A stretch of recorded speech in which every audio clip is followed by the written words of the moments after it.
Hey guys, how you going? I have discovered something that I kind of knew was an issue, but I thought, oh, it'll be alright. And what it is different fat track.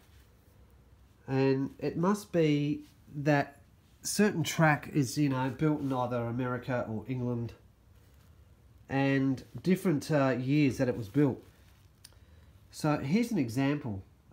Straight away, you can see the difference in colours. Which track is the better one? I feel that this one here is better. I wouldn't have a clue when this was built. It could have been the 70s, could have been the 80s, I don't know. Versus this one here, who knows when it's built. There's nothing printed to tell you, hey, this is what it's from. But there's a big problem when you start to kind of join different tracks. I don't know if you can see, but it's a little bit hard here to see. It's the actual lines, when they join up, they start to miss out by a couple of mil, and then when you get towards one side of the track, they're out by quite a lot. And as you can see, the track, different thickness. This is going to play havoc on your runs. So if you're thinking, why are my cars just flipping off the track or hitting the sides, all this stuff's the same. It is not. I'm telling you now, it is not. I have a ton of this stuff. As you know, I'm in build 5 at the moment. Well, I'm actually in build 6 right now because I've just discovered all this. And if you come over here further, I mean, I really have the world's collection of fat track, and it just keeps going and it keeps going. I have so much stuff, it's unbelievable. My plan is to build more than one track, and that's why I have so much. And having bought this off eBay, it's all different collections from different people.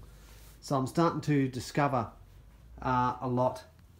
Now you can see here in this corner in particular, if the lighting's a bit better, you can see how it really starts to miss out with these lines by a millimetre here or a millimetre there. And that will absolutely play havoc when the cars fly around the corner. They'll clip it, they'll flip out, and your race will be over and you'll be so frustrated. So the best plan, if you have a lot of straights to start with, is to really just line everything up. As you can see, the little grooves, just line them up. If you do that, you're going to have a better success in building a track versus, lining up something that looks like it should line up and that doesn't. Especially when you get to this end here, and in particular corners. There's also an issue with corners too. If you have the big O, what's it called? The giant O race set, which has, I think, 4 corners. So the issue with this is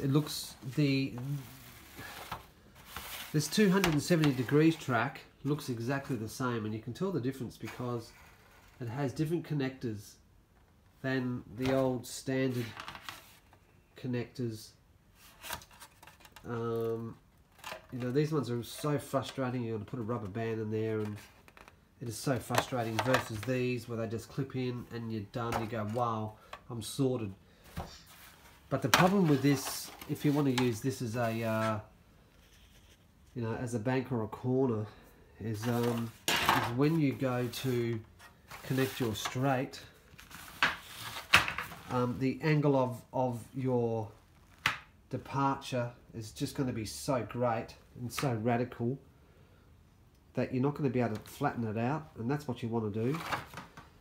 That's why you've got to go back with this kind of old 70s stuff. Hang on, is that a departure? No, yeah, that's a departure.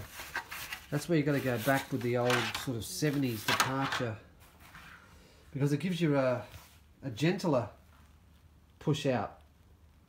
I'm sure you guys know this, but hey, if you don't and you're struggling with your track and you're thinking, why isn't this working? I've tried everything. These are the problems. The angle of departure on this newer track is different than this track. And the angle of, I don't know what you call it, when the cars come in, is different yet again.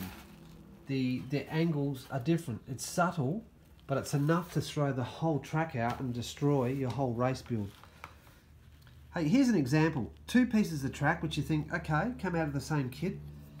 Look how the lines, if I can see it, don't match up.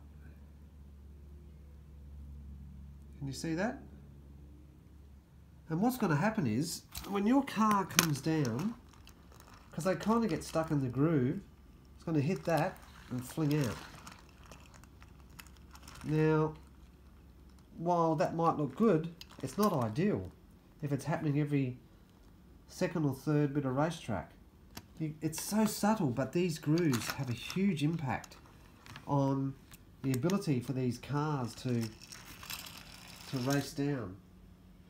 Anyway, I'm sure you guys know what I'm talking about, and you can disregard my video, but these are my findings. So until next time, I'll catch you soon.